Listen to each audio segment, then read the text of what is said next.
Now there are two grades in sine bars, A grade, B grade. A grade sine bar is having the accuracy of 0.01 mm per meter length and B grade sine bar is having the accuracy of 0.02 mm per meter length. ठीक है, तो जैसे कि क्या है कि basically हमने क्या किया है, साइन बार को दो ग्रेड्स में डिवाइड कर दिया है. ठीक है, हैविंग द एक्यूरेसी. एक्यूरेसी जैसे कैरेक्टरिस्टिक होती है हर ग्रेड की, तो हमने एक्यूरेसी के टर्म्स में दो ग्रेड्स में उसमें साइन बार को डिवाइड किया है. ए ग्रेड है और बी ग्रेड. ए ग्रेड में की जो एक्यूरेसी है 0.01 mm पर मीटर लेंथ है एंड जो बी ग्रेड की एक्यूरेसी है वो क्या है 0.02 mm पर मीटर लेंथ. ओके, तो इसको नोट कर लीजिएगा, इवन याद कर लीजिएगा, क्योंकि ये आपके एग्ज़ाम में फिलअप्स में क्वेश्चन बन सकता है. Okay, now the working principle of sine bar. Sine bar किस प्रिंसिपल में वर्क करता है? The principle of operation of sine bar is based on the trigonometry. तो ट्रिग्नोमेट्री सबने पढ़ी है और ये आपके ट्रिग्नोमेट्री के प्रिंसिपल के ऑपरेशन पे वर्क करता है. Okay, sine theta is equal to opposite by diagonal. Okay, and cos theta equal to adjacent upon diagonal. Tan theta equal to opposite upon adjacent. Okay, तो बेसिकली से जैसे आपको ये दिख रहा है, ये आपका क्या है, एक ट्रायंगल है. ओके, ये आपकी 90 वाली लाइन है. ट्रिग्नोमेट्री तो सबने पढ़ी ही है आई थिंक. ठीक है, तो इसे हम बेसिकली ऐसे समझ लेते हैं, जैसे ये ए हो गया, ये आपका बी हो गया और ये आपका सी हो गया. ओके, तो ए बी एंड सी, तो आपका साइन थीटा क्या हो गया, अपोजिट अपॉन डायगोनल. तो अपोजिट क्या है आपका ए बी.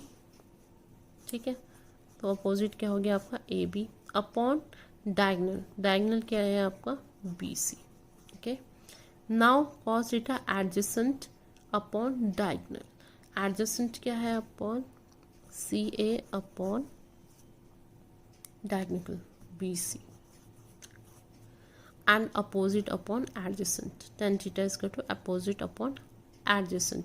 तो अपोजिट क्या है आपका ए बी अपॉन एडजेसेंट है आपका ए सी.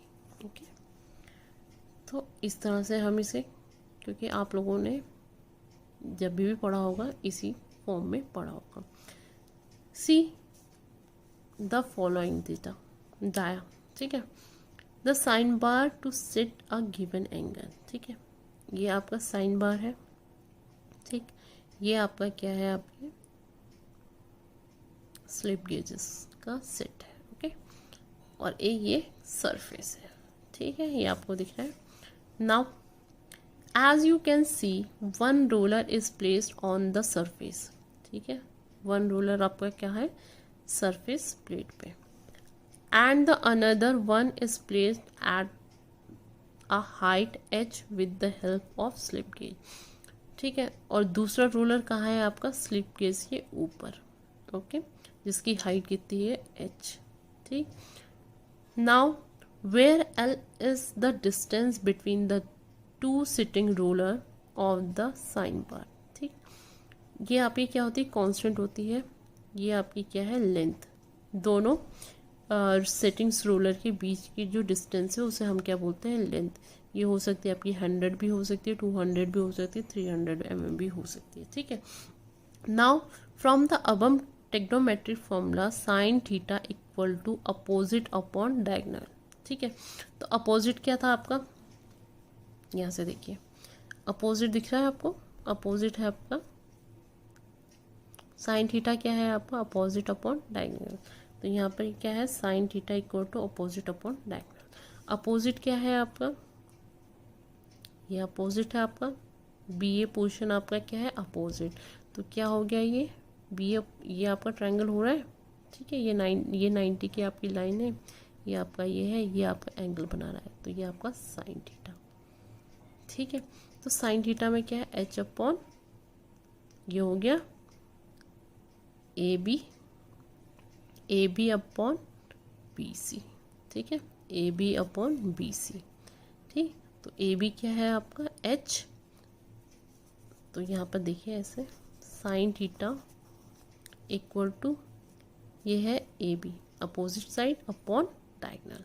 तो अपोजिट क्या है आपका ए बी है आपका एच, और आपका बी सी क्या है आपका एल। ठीक है, ये समझ में आया। ठीक, नाउ ये आपका हो गया एच अपॉन एल।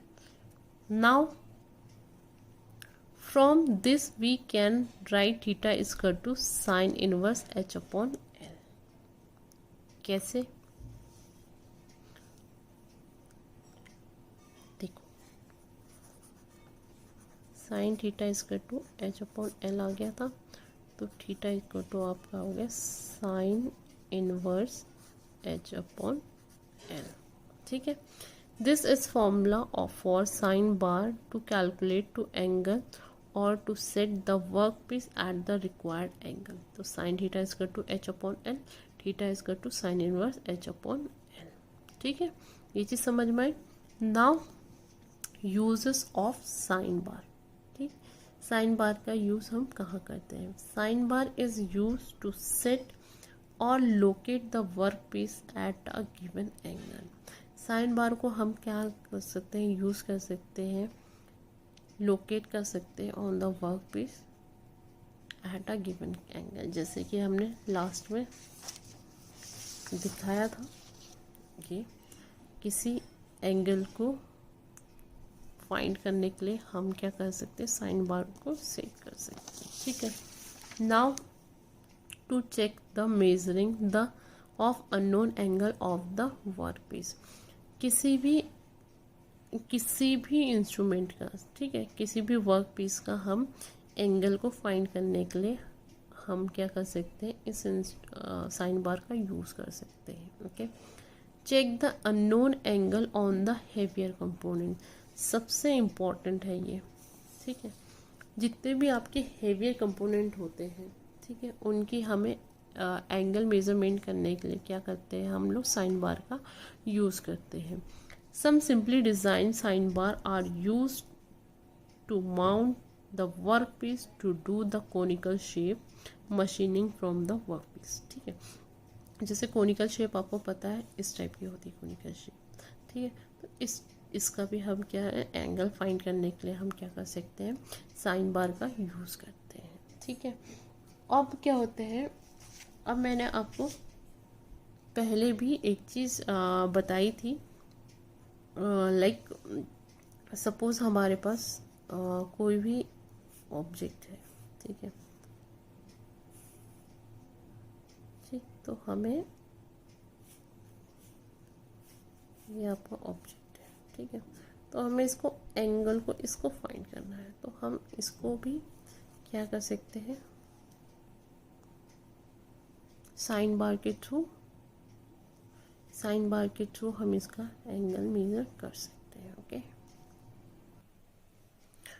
नाउ हम discuss some other points of the sine bars is like the source of error. ठीक है, तो सोर्स ऑफ एरर क्या क्या हो सकते हैं, जैसे कि मैंने बेसिकली आपको बताया कि अगर एक तो एरर मैंने आपको यही बताया कि अगर रूलर में डिफरेंस हो तो मे बी आपके एरर आ सकते हैं। ठीक है, अगर क्या है,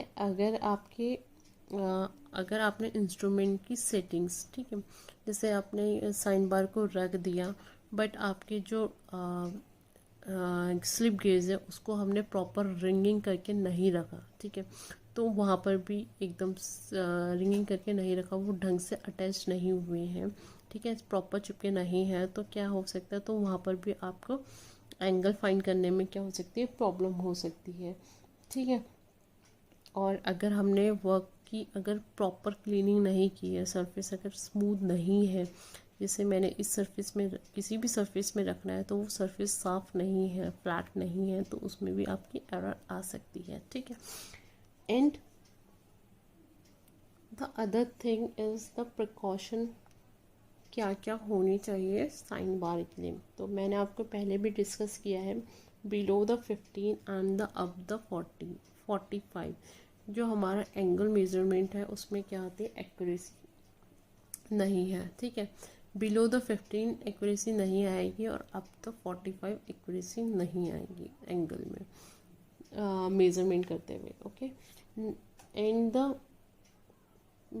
the workpiece surface should be free from the pores and the other surface defects. तो जो आपके सरफेस है, ठीक है, तो उसमें किसी भी तरह से कोई भी